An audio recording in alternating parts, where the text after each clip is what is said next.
Hello, everyone, and thank you for joining us once again on The Come Up. I know it's been a while, but this is a podcast created to showcase the talents and lives of the best young players on the rise. With me, I have Nate Thompson and Jacob Johnson. I'm Michael Gross, and today we bring on a graduated senior of Oswego State. He was the first baseman on the baseball team. We welcome in Ryan Weiss. Ryan, welcome to The Come Up. Thanks, guys. How you guys doing? We're good. All right. I'm all right, Pretty Ryan. good. So an incredible season this past year for the Lakers. For those that don't know, Ryan is the first baseman, or was the first baseman on this team before he graduated. This was a team that was as magical as any. And I know we're a month removed from it right now, but talk to us a little bit about the season first that you had and tell everybody why they should go back and maybe, take a look at this Oswego team, because it was a pretty historic team. Yeah, I mean, it was kind of the culmination of a bunch of seasons. So, we all came in as freshmen, and then some came in as sophomores, but this was all of our last season together after about 4 or 5, some of us 6 years. But it was a long year. I mean, we had ups and downs. We had, some crazy wins. We had some bad losses. But, yeah, like you said, it was magical. I mean, I wouldn't have wanted to end it any other way. Obviously, going to the World Series would have been the best, but it was definitely magical, especially towards the end when we got to regionals. I don't know how we did it. I don't know how we ended up pulling it off. But in the end, it ended with a dog pile, so it all worked out. But it was a special season for me. It was a special season for the team, for Coach Landers. And it's one I'll never forget, and I'm sure everyone else on the team feels the same way. Ryan, yeah, go Jake. Yeah. Can you talk about a little bit about that first 5 in the order? Obviously everyone's a great hitter, but This Oswego lineup, it's like you start at 1 and you're running through a buzzsaw 1 through 5, and you're like, wow, is it over yet? And you still got guys that can hit 6, 7, 8, 9. But to face that in the first 2 innings of the game, talk about that group a little bit, because those have been your guys since really freshman year. Yeah, it's been real special. The first 5, we've said it for years, like you just said. It's like we haven't really changed in the lineup. We've always kind of been in that spot, and I think that's part of the reason why we've always done so well. I've always loved hitting behind Kyle, who's hitting behind Ols, who's hitting behind Ryan. So it's like, it's the whole – that's why I think we were so good. And you said, the first 2 innings, usually I'm hitting in the first inning too, because the guys in front of me are so good. But Paul, Ryan, they make my job really easy. I have the easiest part because I just got to hit them in, and they're super fast. So anything that's down, they're scoring. And then, like you said, 6, 7, 8, 9. I mean, we had guys hitting 380, 330, mid threes, high threes for the last 3 years from the bottom of the order. So, I mean, when you're getting 5, 6 at-bats a game, it's because of the guys at the bottom of the order who are turning it around so quick. And, we had times where, we had lack of production from the top, and guys at the bottom of the order were doing the same job. So, that's what really made us so good is, the guys at the bottom of the order picking it up when the guys at the top or the guys in the middle weren't doing their thing. I will say that this has been the most exciting year to watch you guys play. I've watched you guys since 2018 when I first got there my freshman year, and this squad was electric top to bottom. Yeah, it was. I turned Enos would hit a homer, or Paulie would hit a homer, and I would turn to the dugout, and I'm like, what the hell's going on? I'm like, what? This is just never going to stop. Like, Ryan went on a tear in Florida, and I was like, my jaw was dropping to the floor about every time he got to the plate. And then Ols was going on a tear the second he got back, and I was like, how is this kid doing it? He hasn't seen a pitch in 2 years, and here he is hitting a homer in his first 2 at-bats, and I'm like, it was crazy. So, like you said, I was excited watching it. So just to even have a few key moments of the year for myself was, just an addition to watching all the other guys do amazing. Ryan, we'll come back to this season, the season you had, the season everybody else around you had in a little bit. But I want to dive back in to your early playing career. Everybody's got the one moment where they know, okay, I want to play baseball, right? Or I want to be a first baseman or a pitcher or catcher, an outfielder. What was your moment? Who inspired you to sort of start playing baseball? Did you have to pick between a couple sports? Did you just, watch it on TV and you loved it so much? What was that moment where you knew baseball was where I wanted to go? Really, my dad says when I first started walking, I just wanted to throw the ball. So I guess my dad, I would just grow up playing every single day. I mean, I would beg him when he got home from work to go out in the yard, hit the ball. But growing up,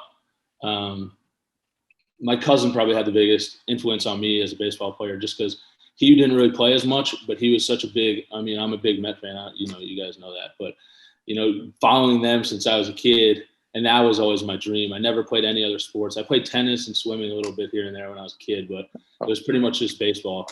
And it was because I was such a big fan ever since I can remember. But yeah, so I guess it was just following the Mets ever since I was a really little kid.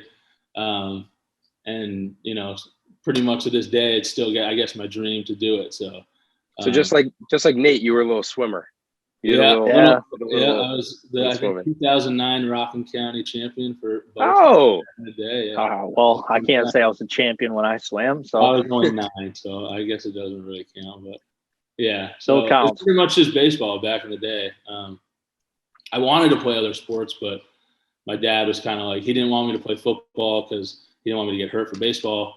I got cut from basketball in 7th grade, so then that was pretty much when I just decided it was going to be baseball. So Ryan, when you were coming up playing in high school and kind of working through it, when you really got to that point, junior, senior year, and you started looking at schools where you wanted to go, did you have, a wide variety of options? Was Oswego I want to go there, or did you have other options that you were kind of looking at and, you decided here and there to take a chance? I had a few offers out of high school. I originally didn't go to Oswego. I went to a junior college, but I had some Division I offers out of high school, but it just financially wasn't enough money for me to do that for 4 years, and the unknown of whether you're going to even play as a freshman. So I decided to go to junior college for a year, and then Coach Landers and I really hit it off, and I went on a visit and immediately knew Oswego was 100% the place, and it's worked out. I mean, I wouldn't change anything for the world. Oswego was the best place I could have been. I'm really grateful for it. A lot of kids, I hear them all the time. They don't like their coach. They don't like their program. They don't like their team. And that's something I can never participate in because I've loved every bit of Oswego. So I was really lucky for sure. We're kind of running back to the high school. You were named MVP in 2016. Named captain in 17, all state in back-to-back years in 16 and 17, and then first team all selection, first team all county, and all league selection. Were there any big schools? Because I know you went to a community college your freshman year. Were there any bigger schools that were looking at you after what you did in high school? Not really. I mean, first base is not the best recruitable position. So money wise, I could have gone to a few, Division I schools, not really the Power 5 level, but some decent mid majors. But there was no money, and baseball in general in college at D1 isn't really a funded, you go to SEC football, every kid's on scholarship. But when it comes to baseball, there are more than half the roster on these teams are off scholarship. So yeah, it was cool to get those looks out of high school. But even to this day, I don't really care about D1, D2, D3. I mean, Mike, you saying in the Perfect Game League, there's guys who are, D1 or whatever, but they're not as good of players as the kids who are junior college players or D3 players. So in my mind, I mean, it's cool, it is cool. And you see it, when you have a big commit in high school, and that's cool for a few days. But it's really about the fit, and it's really about, what impact you're going to have early on.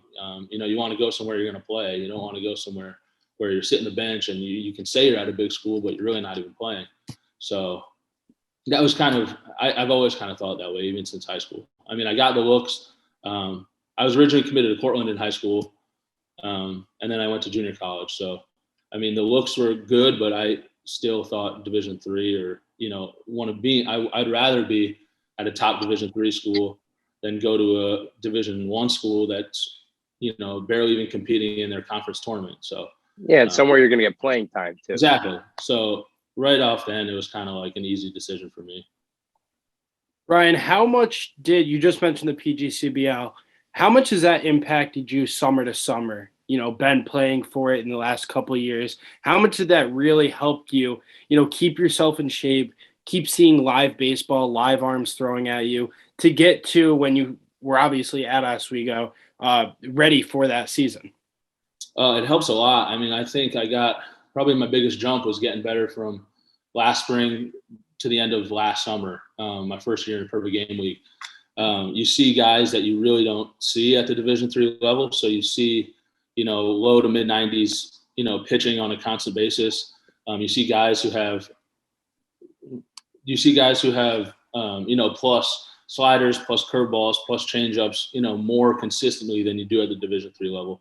So, for me, that really helped a lot. And, last summer was when I kind of realized, me and Paul both, we thought, it's probably best that we do our grad year somewhere else. And we think that, we can make the jump. So the PGCBL kind of really opened the door for me in that regard. And yeah, it got me a lot better for my last year at Oswego. So it's been great, both years. All right. So I just want to make it clear. I got rid of that 40-minute thing. Zoom does this weird thing with the 40 minutes over the two people. So yeah, it pops up on the screen. So we're all good. Yeah. I guess going into next year at Canisius, what are you most looking forward to being there? I know nothing is ever guaranteed, but to go there, you got to have a pretty good sense of, some sort of, playing time. What are you most looking forward to at Canisius? It's kind of, I think what I'm looking forward to and what I'm avoiding the most is the sense of change, because I'm excited for change, but at the same time, I've loved, every bit of Oswego. But yeah, I'm looking forward to just being on a new team, meeting a ton of new guys, and playing for a new coach. I mean, and it's just 1 year, so whatever happens, happens. Playing time, I think I'm in a good spot. I mean, they graduated 2 first basemen, so nothing's guaranteed, obviously, but obviously I chose there for a reason, and I have only 1 year left anyway, so I think I'll be in a good spot. I'm really excited to compete for a job, and I'm really excited just to be on a new team with a new coach. I think we should also add that Canisius was the MAAC champions and did end up going to the NCAA tournament. So it is pretty cool that you're going from one team who went to a D3 NCAA tournament to another team at a higher level who went to the NCAA tournament. Yeah, I mean, that was real cool. Me and Paul were watching both UConn and Canisius' games here in Oneonta this summer. So we were saying hopefully we get to play each other in a regional next year. That would be pretty fun. That would be electric. Yeah. Tell me, Ryan, is it going to be a little different game day come up and you're throwing on blue and gold instead of gold and green? Definitely a little different. I gave a lot of my green Oswego gear to some of the younger guys on the team, but yeah, it'll definitely be different. I'm looking forward to getting there. I'm super excited for it, but I don't think I'm ready to hang up all the Oswego stuff yet, but yeah, I'm excited. No, it'll be pretty hard to, fully put everything past, because I'm not a huge fan of change either. I mean, I'm going to Syracuse next year, although it's for graduate school, but it's still a change, because it's going from 7,000 kids to what is it, 25,000? Is Canisius a much bigger school? I think it might be a smaller school. I think it's smaller. I think it's smaller as well. And my classes are online anyway, so I don't know how much I'm going to be going on campus to begin with, but I guess we'll see. But yeah, I think it's smaller. So kind of jumping from high school into the Ocean County baseball. I'm sure in high school you saw the field every game, every day. I see at Ocean County, it was kind of like here and there. It wasn't like you were designated to that first base spot every day. What was that kind of like going from an everyday starter to someone who had to earn their job? Yeah, it was tough. I mean, I went there kind of expecting to play, like you said, and I didn't play as much as I wanted to, but I mean, it was deserving. We had a first baseman who was a few years older than me, who played real well. I think he hit 7 or 8 homers that year. and I didn't perform. I had the opportunity opening day. I started and hit fifth, and then I didn't play well. So rightfully so, I shouldn't have, gotten the playing time that he did. But it was still a lot of fun. I mean, I met, two of, my best friends to this day that came to Oswego with me. So, taking that, I mean, that's really more valuable than anything on the field. And it all worked out anyway. I still had a lot of fun that year. It was a lot of fun just playing college baseball for the first time. So that's kind of what I take away from it. It was still a lot of fun, even though I didn't get to play as much as I wanted to. So as you mentioned, it was kind of a struggle. Like opening day, you kind of just didn't get the job done. Yeah. In your first 6 games, you went 3 for 14 with 2 walks and 1 K. And then in your next 6 appearances, you went 5 for 9 with 7 walks and 3 Ks. What was the change? Like what clicked? I don't even remember that. I remember having a real slow start though. But I just remember getting spot starts here and there. I got a pinch hit. I remember towards the end of the year, I was like, man, I've been doing the job lately. I should be getting some more starts. I do remember that. But I don't know. I think I just stopped putting so much pressure on myself because I remember having a conversation with my dad mid-year. I was like, man, I'm struggling. I'm not having a good start. And he was like, well, there's no pressure. Nobody's expecting you to do well after your start. So, you just got to relax and play the game. And I think that's what I did. And that's still carried to this day. I don't put any pressure on myself, and I just keep that same mantra. Whatever happens, happens. And that's it. Pressure's a big thing nowadays because a lot of these kids are going through like the NIL, like the younger kids in high school, getting to college, and then before they get to the pros, there's a lot of those NIL deals, and everybody's watching the younger generation. They're getting money now, and there's a lot of pressure to perform, right? You sign a big NIL deal in college, and then you got to perform, right? You got to be able to back it up. It's a lot different nowadays. Do you know anybody or have heard stories of anybody that have, not been able to withhold all that pressure, in the NIL deals? Or what are your thoughts on the NIL deals and stuff? I actually don't know anyone that's on an NIL deal. I know a couple of kids on my team have I know one kid's sponsored by Dude Wipes, but other than that, I don't know of too many lucrative NIL deals. But yeah, I'm very, very happy I'm not in that space because I don't know how you'd be able to manage going to school, being a good baseball player, and making all this money that you think you deserve. So that part would be pretty scary to me. But I mean, these kids. I mean, you see Tommy White in the transfer portal. He was first-team All-American as a freshman, and now he's betting on himself, transferring from NC State to go on a big NIL. So, I mean, props to him if he can keep performing. But like you said, that's crazy pressure and something that I would not want to, give myself up to. So, do you think they're good? Do you think the NIL deals are good for the future, or maybe need to be tweaked a little bit? Yeah, I think it's good to an extent. It's good for kids to make money off their name and their image, and I think it's a good thing in general. The idea is good, but when you see kids leaving schools, all the time, pretty much a transfer portal. I mean, I heard the other day, I was watching the World Series, they said there was 1,000 kids in the transfer portal. That is something I guess schools probably don't want, and a ton of it is from NIL. So I guess it kind of takes away from the actual education, which, I mean, I guess to each his own, but I think it's probably going to get to a point where it's a little too out of hand. Ryan, we talked about, your first year there at the junior college. Skip 2019, moved to 2020, COVID year. You start at Oswego with those first couple of games. Started in all 8 of the games before. Actually, you set the school record for RBIs in a game with 8 on that February 29th game against Wesley. And then the whole season, life shuts down. How was that, from playing? You guys obviously looked so good to start that year, and then to just have everything shut down. What was that like for you? It was real hard. I still, to this past year, we all had said that 2020, that was the team. We had all the backs that we still have today. We had all the pitching and more than on that team. So 2020 was the better version, I think, of the 2022 team. And obviously we never get to see where that panned out. So it was really tough. And I was obviously off to a really hot start that year. So I was, selfishly, I was upset that I couldn't keep playing. But yeah, it was really tough because I think we had a great team. We had started off pretty good with our national schedule. Everybody was healthy, and then people were like Ryan didn't start off too hot. I know Kyle didn't start off too hot, but they started clicking in that last weekend. And I remember we were heading to South Carolina. Coach Landers actually told us we were going to South Carolina before we got canceled. And I remember that trip was going to be where it all had come together, kind of like this year when we went to Florida. We went 6-1. I kind of envisioned that being the same kind of thing. And then obviously coming back and running the table in the SUNYAC. So that was real tough, especially because you never know.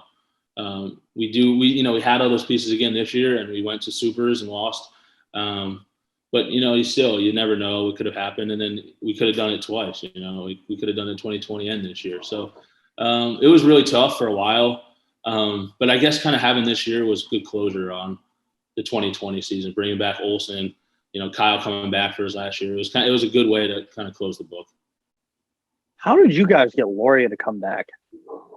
Well, that's funny because Kyle, we all went to Hawaii last August as a group, the 8 of us from, we all live in a house together. And Kyle was the only one on the trip that wasn't coming back to Oswego. And I think it was the last morning or the second to last morning of our trip. We're like sitting out on the balcony. He's like, "Man, I want to come back." I'm like, "What? Oh, you want to come back?" And he was set on not coming back. He wasn't coming back. He's content with his, what he was going to do. And nobody even asked him to come. No, we weren't bugging him and whatnot. He was like, "Yeah, I think I want to come back." We're like, "No way." And so this fall went on, and he didn't come back originally.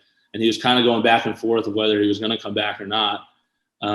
And then he came back for a Christmas party to visit right before the fall semester ended this past year. And he told the team, he's like, "Yeah, I'm coming back for the spring." And you can imagine everyone's reaction to that. We were going crazy. So it was real fun. I'm, real grateful he was able to come back. And he played a great center field, even though he'd never played out there before. So that was a lot of fun to watch too. So it was great. He looked like a natural in center field. Like he literally looked like he really he was did. playing it his whole career. If like there was Gold Glove like they do in the MLB, I swear Kyle would have won it. Like he was a very good center fielder. Yeah, they actually announced the D3 Gold Glove on the 22nd, so just a few days. And I think he's got a good shot of getting it. And yeah, he's the best. I mean, he's the best I've ever seen. Like in no practice at all, he went out there and literally caught everything that was hit. So I think he does have a good shot of getting the Gold Glove, honestly. I know you got a lot of real good athletes, like all-around athletes on that team. Yeah. Would you say he's the best all-around athlete, or would it be Paulie? I don't know if I could give him that satisfaction, but I don't know. I guess it's tough. They're all studs. I guess I would say Ryan or Kyle, just because probably, I don't know. They're all great athletes because they're all super fast. They all lift a house of weight. I don't know.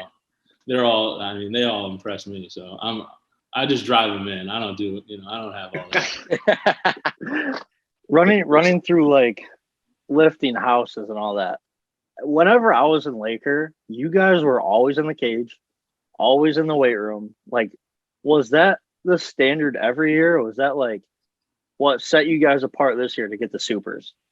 Yeah, that's kind of just been the standard. Like, I remember when I first got to school, it was like we just dominate the weight room. We're just going to lift. We're going to hit. We're going to be a Laker all day. Like, that was kind of that's how I always knew it to be, and that's kind of how it always will be, I guess. Coach's office is right there too. I don't know if his office has a window to the weight room. It's intimidating. Intimidating. Oh yeah. It's absolutely. He'll know who's not there and who's, So sometimes when he gets mad at us, he'll be like, I know who's not working out. I know who's not lifting. And then next few days, you see everybody on the team in the weight room. So yeah, it's definitely like, you see it's the older guys. Like when I first got here, the seniors, they lifted obviously every day, like, the seniors we do now. So it was kind of like push people along. So it was kind of just a lead by example type thing. Jake.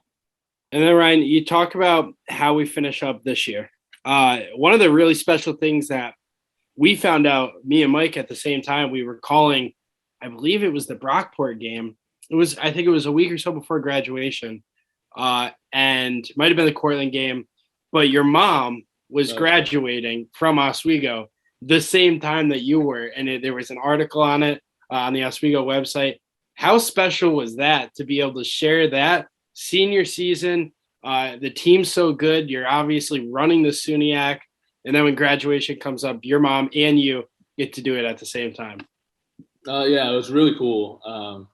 Well, originally she didn't want to come. She didn't want to do the program because she didn't want to do the same school as me and whatnot. And she didn't even tell me she was going to apply. And then she told me, she was like, "Do you mind?" I'm like, I would love for you to do it. It's a great school, whatever. So I kind of like pushed her to do it. But yeah, it was awesome. Seeing my mom go through all the classes, having to do Blackboard, all that. It was fun kind of walking her through it. I remember we had the same professor last fall.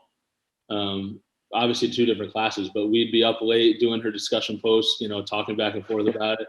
Like, oh man, I hate this class. We were just going off. So it was fun, having the same conversations that we all do about professors, me and my mom were doing. So it was pretty fun. Yeah. You had to teach her how to use Blackboard and everything. And yeah. I probably had a few long FaceTime sessions where I had to show her how to use my Oswego Blackboard, how to register for class, how to email your professor, all that. So yeah. And they're not easy. They're not easy things to grasp. No. So bet as a 60-year-old woman, it wouldn't be too easy. If it's hard for us, I can only imagine how hard it was for her. How proud? So I guess how proud's the rest of your family then? The 2 of you on that day. How proud was everybody else? It was pretty cool. Well, we didn't actually get a chance to walk because you guys were playing. Yeah, but it was really cool. We had a lot of people reach out, and it was definitely a special day for our whole family for sure. It was definitely special to read about for sure. Yeah, it was. I remember she asked, she was like, "Do you want to do the story?" I'm like, "Yeah." You're so afraid. I was, like your mom being embarrassed. I'm like, I don't care. So it was fun. Well, yeah, everybody's always afraid of like overbearing parents, like when they get there, and then I guess you're one of the few, because I tell you what, I know for a fact if Jake's mom showed up, I mean, he loves his mother, but if Jake's mom, she's the life of the party. If she showed up, it would have been funny. That would be a transfer. So speaking of special, you ended your career among the top 10 all time in home runs, doubles, RBIs, and walks with a .352 batting average as well. What's that feeling? Just be like in that top 10 with such a special program. Yeah, it's real cool. Landers told us, I remember it was a meeting we had first got when my first year here. He said, the best guys, they look at the records and they say, I want to be in those records. And they know the records that are already set. And I did that. I remember that day I went home and I looked up the record book and I'm like, okay, I want to get to over 100 RBIs. I want to hit, this average. I want to hit, 40 doubles or whatever it was.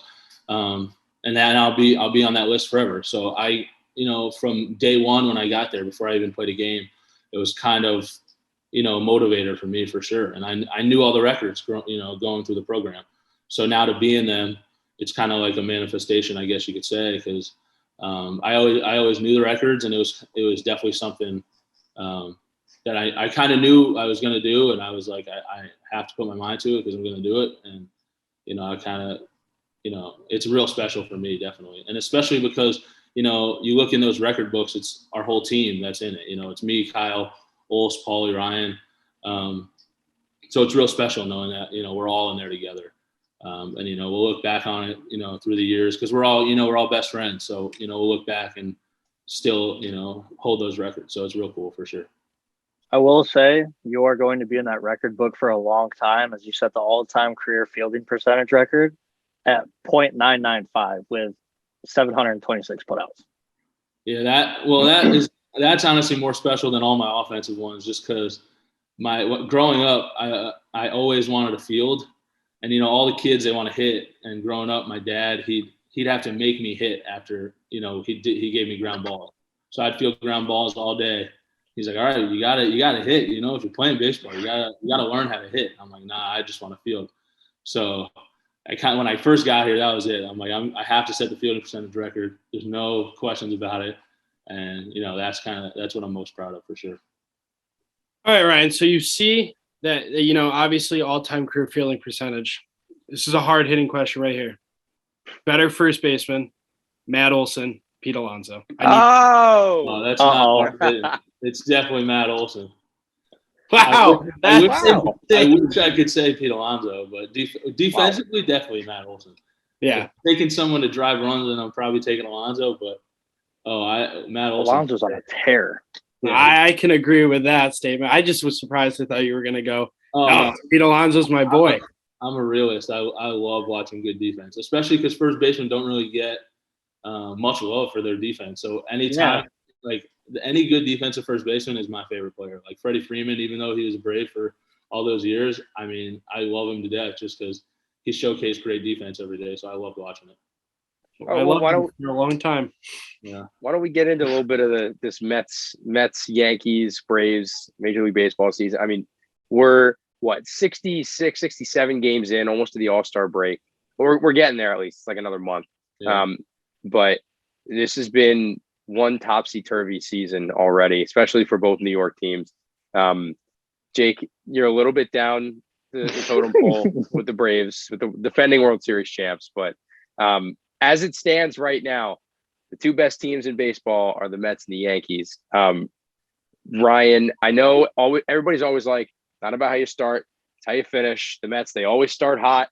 They always crumble. They don't really look like a team that's going to crumble this year, though. I don't know.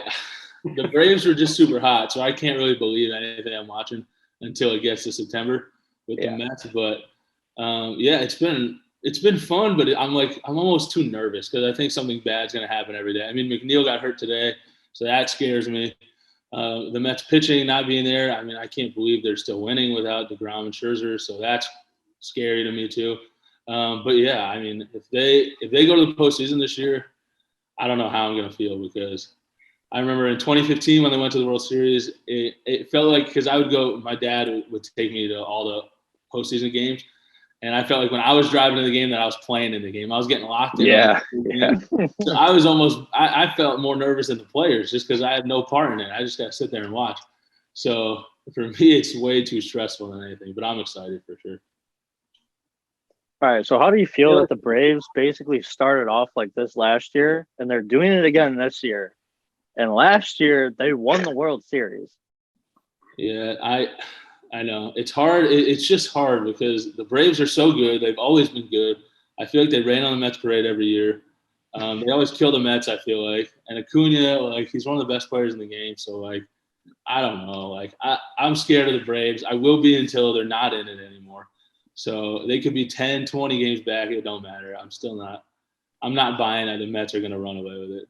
No, because you know that like just recently they were how many games back? They were 12 and a half games back, and then they won 14 straight games. That can happen at any point. And if the Mets lose 5 or 6 in a row, then it's going to be a really tight race going down to the end of it. But we'll move on to the Yankees. I mean, I'm obviously not a Yankees fan.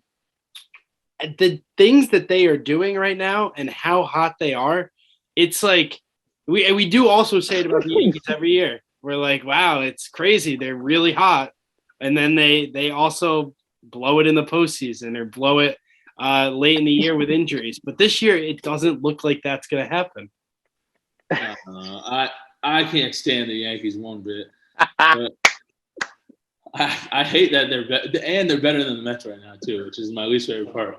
Because the one time the Mets are good through June, of course, the Yankees are even better right now. And preseason, they probably weren't even supposed to be this good. So it's really annoying.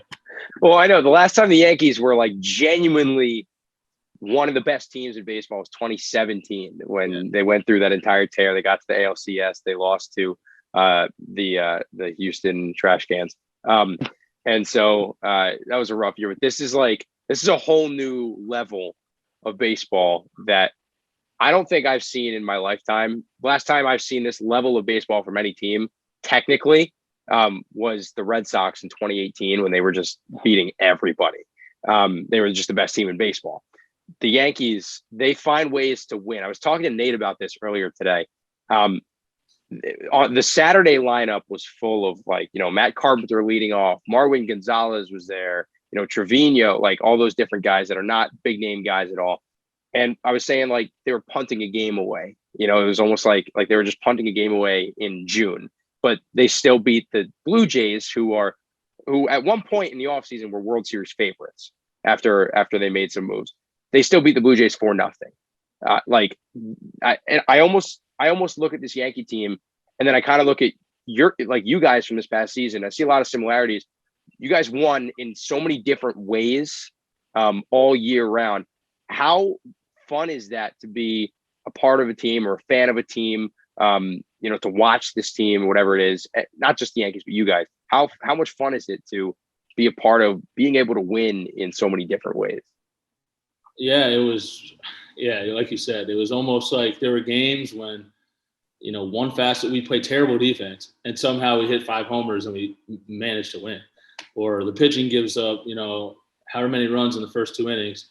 And there we go. We score 15. And it's like, when are we, and then there's games where obviously we lose, but like, the confidence that kind of we have every day is like, we're going to win. There's no other option.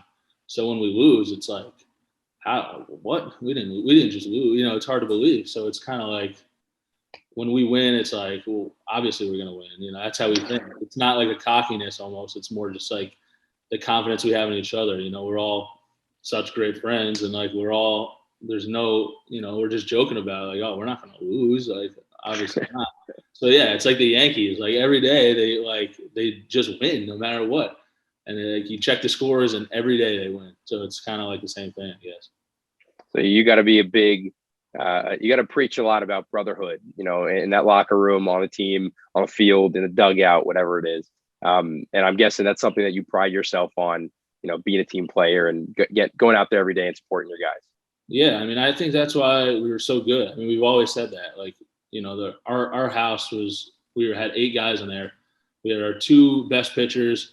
We had top 4 in the lineup. It was like, yeah, we went out there, like, and then we come back to the house and we're all hanging out. Like, it's no different on the field. So, the brotherhood is like, second to none. Like, that's the best part about it all.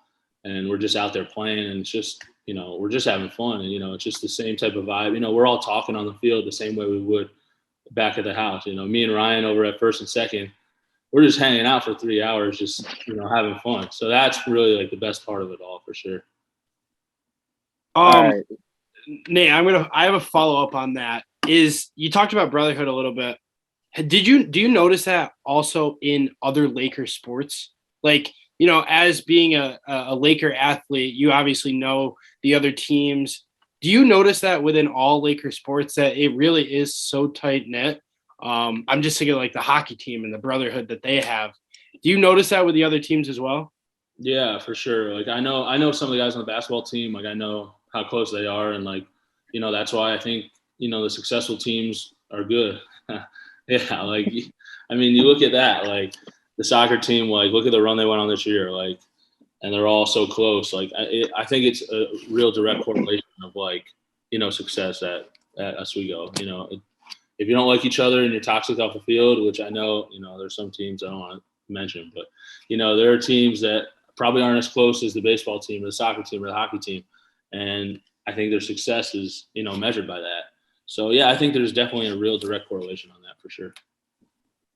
All right, getting back into like the not serious stuff. Well, it is kind of serious, I guess, because your pregame ritual, something you got to live or die by every game. Do you have one? Other than my very strict stretching routine, I don't think I have anything that's too pregame. I don't like to psych myself out too much. I mean, there are times where I went through a stretch this season where I was really hot at the plate, and I was listening to the same song on the way to Laker each day. I was taking the same road to Laker each day. I was like, I'm doing the exact same. I'm getting the same coffee from Dunkin' each morning. So there was a time this season where I was getting a little crazy. But no, for the most part, I don't really have too much for a pregame ritual. Then I got some rapid fire to go off of that. Yeah, just a little bit. Okay, so then what's your go-to Dunkin' order then for coffee? Probably, I don't know. Jacob Levine on our team put me onto the vanilla frozen coffee, so that was probably my go-to during the season. Vanilla frozen coffee. All right. Very good. What's your favorite movie? Could be right now, all time. Probably Shawshank Redemption ever. Oh, is my favorite. Never seen it. Favorite music artist, song, album, any of the above? Definitely all-time Drake for sure. And then favorite album, probably Illmatic by Nas. Okay. All right, wait. Big time Drake guy. Thoughts on the album? On the new album, yeah. I'm not really a fan. It kind of sounds like the last few. Like it's not really too interesting to me. Like sounds like you'd have to go dance to it. Like it's like a dance. Like it's not his rap stuff. No, it's not. I mean, it's good. You know, I'll always appreciate new music from him, but it's not like Take Care. Nothing Was the Same. Definitely. So I mean, I feel like it's more of a nostalgic thing at that point. Like I listen to that to like, you know, bring me back to my like middle school or freshman year of high school type days. So, you know, I don't know. It definitely doesn't feel as good to me though. Favorite board game or like group activity, you know, game, something like that. Okay, we play. I don't know if you ever heard of it. It's Quiplash. Yeah. We love Quiplash. We all play that in the living room. That's definitely our favorite. We said the Drake album was kind of like a dancing album. Who's the best dancer on the team? Ooh, best dancer on the team? Oh man, we don't have many. I'm sitting right next to him right now. Kieran Finnegan. He's in my pocket. I see him dancing or again. He's throwing shit at me. Yeah. After a big series, he was. I saw him dancing at 47. He always gets me going when he's dancing. Oh, man. Who's the worst dancer? He's probably the worst dancer at the same time. That's why. That's funny. All right. What about best or worst singer on the team? Is it also Kieran? You're also going to put him under the bus for that one? I would say the best singer. Oh, Julian Drew actually like writes his own songs and like he'll sing at the party. He's real good. He's actually a really good singer, and we all want him to start recording songs. So Drew is a real good singer, and then a real bad singer. I'd say probably Thomas Pecchia. He like because it's more just he thinks he's being a good singer, and it's just like it's not hitting. You know, we're like. Gotta cut that off. Cut the track. That's probably the worst singer on the team. But yeah. Favorite football team? Giants, but they're terrible. So why does it look like you're wearing a Rams shirt right now? Oh, I am wearing a Rams shirt. I thought so. My cousin played for the Rams. He punted for the Rams. So. Oh, cool. Yeah. Is he also a Weiss? No, his name's Johnny Hecker. I don't know if you know. Oh. You mean the best punter in the NFL? That's ever? Yeah, Johnny Hecker is my second cousin, so he gets Ram stuff. You learn something new every day. Yep. Yeah, I met him only twice, but I'll still take credit for being his cousin, I guess. Anybody else got any more rapid fire? Those are fun. I don't even know where you're pulling some of these rapid fire questions from. Not a clue. I guess we could kind of circle back to Canisius because it is your last year. What's the next step after Canisius? Are you going to try and enter the draft and age it or something like that? Or is that something that you're going to worry about after next year? No, it's definitely something that's on my mind. I want to keep playing for sure. You know, there's definitely opportunities to play professionally. It's something I want to do.